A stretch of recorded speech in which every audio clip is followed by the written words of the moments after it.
देखिए हर खबर यहीं पर, सब्सक्राइब कीजिए TV9 भारतवर्ष।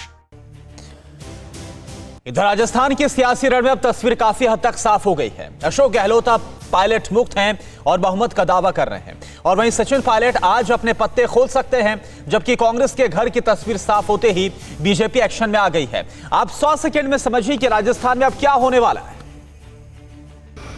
कांग्रेस आला कमान ने, कांग्रेस नेतृत्व ने सचिन पायलट जी से आधा दर्जन बार खुद बात की। कल तक अपने थे, प्रतिभाशाली थे, कांग्रेस के भविष्य थे, अब सचिन पायलट में खोटी खोट है। गद्दारी शब्द का इस्तेमाल तो नहीं किया गया, लेकिन आरोप इसी के हैं।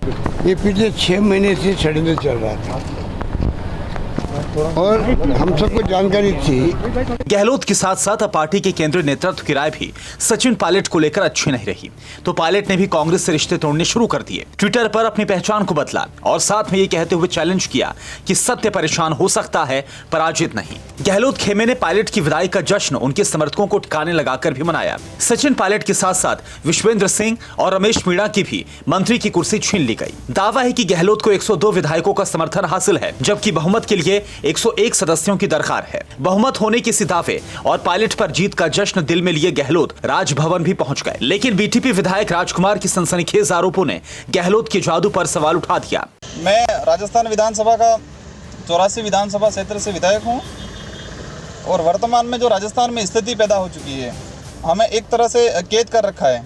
पायलट की कांग्रेस से जुदाई पक्की होते ही कांग्रेसी महाभारत को किनारे से देख रही राजस्थान बीजेपी एक्टिव हो गई है। आज वसुंधरा राजे की अगुवाई में बैठक होनी है। जाहिर है कि अब गहलोत को कमलनाथ के अंजाम तक पहुंचाने का रोडमैप बनेगा। कांग्रेस में एक युवा नेता को दरकिनार करना, और ये कांग्रेस की परंपरा रही है। इस बीच आसार इस बात के भी है कि सचिन पायलट आज मीडिया के सामने आए और गहलोत का वैसा ही पोस्टमार्टम करे जैसा मंगलवार को राजस्थान के सीएम ने उनका किया। और इस पूरे सियासी रण के बीच सबसे बड़ा सवाल यह है कि सचिन पायलट अब आगे क्या करेंगे, क्या उनकी तरफ से फैसला होगा, बीजेपी में जाएंगे या फिर अपनी पार्टी बनाएंगे, पहला बड़ा सवाल, या फिर अभी कुछ वक्त इंतजार करेंगे, यानी वेट एंड वॉच की स्थिति में रहेंगे। तीनों स्थितियों में क्या नफा क्या नुकसान हो सकता है, सचिन पायलट को यह समझना बहुत जरूरी है। और इसे समझने के लिए सीधा बिग वॉल की तरफ मैं रुख कर रहा हूं, और आप जरा देखिए तीनों विकल्प एक एक करके इस वक्त हम आपके सामने रख रहे हैं, और तीनों विकल्प आपके सामने देखिए। पहला विकल्प आपके सामने हम रख रहे हैं, बीजेपी में अगर शामिल होते हैं तो क्या फायदा होगा, क्या नुकसान होगा। फायदा क्या होगा, केंद्र या राज्य में तुरंत बड़ी जिम्मेदारी मिल जाएगी सचिन पायलट को। नुकसान क्या होगा, राजस्थान बीजेपी के जो पुराने दिग्गज हैं उनके होते हुए कम स्पेस मिलेगी सचिन पायलट को, यह एक बड़ा नुकसान झेलना पड़ेगा।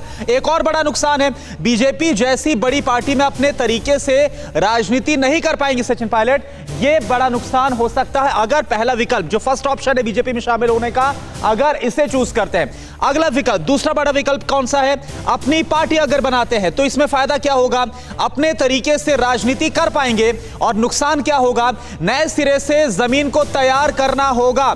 और एक और इसमें बड़ी बात यह है, जो पहला बड़ा नुकसान है यह हम आपको दिखा रहे हैं कि जो नए सिरे से अपनी जमीन है उसको तैयार करना होगा। हालांकि तमाम अलग अलग समुदायों में बड़े वर्चस्व की जो बात है वो सचिन पायलट लगातार करते हैं। नुकसान अगला बड़ा होगा, सत्ता के बिना समर्थकों को जोड़े रखना आसान नहीं होगा। तो नुकसान ज्यादा नजर आ रहा है, फायदा कम ही नजर आ रहा है दोनों विकल्पों में। और तीसरा विकल्प देखिए आपके सामने, पहले राज्य की जनता से संवाद करेंगे, यानी कि एक वेट एंड वॉच की स्थिति अगर बनाकर चलते हैं तो क्या होगा, इसमें फायदा यह होगा कि जनता का मिजाज समझेंगे, समर्थकों का आधार बढ़ेगा, इसमें यह फायदा है। नुकसान की तरफ मैं आगे बढ़ रहा हूं, नुकसान क्या होगा, समर्थक विधायकों को जोड़े रखने में मुश्किल आएगी, ये जो नुकसान है ये उठाना पड़ेगा पायलट को। और दूसरा बड़ा नुकसान, पक्ष में बनी सहानुभूति की हवा कमजोर पड़ सकती है अगर वेट एंड वॉच की स्थिति में रहते हैं। तो हमने तीनों विकल्प आपके सामने रखे हैं कि अगर अपनी पार्टी बनाते हैं तो क्या हो सकता है, अगर बीजेपी में शामिल हो सकते हैं तो क्या हो सकता है, और अगर वेट एंड वॉच की स्थिति में रहते हैं तो क्या हो सकता है। न्यूज़ टॉप 9 रोज सुबह 7 बजे और शाम 7 बजे सिर्फ TV9 भारतवर्ष पर।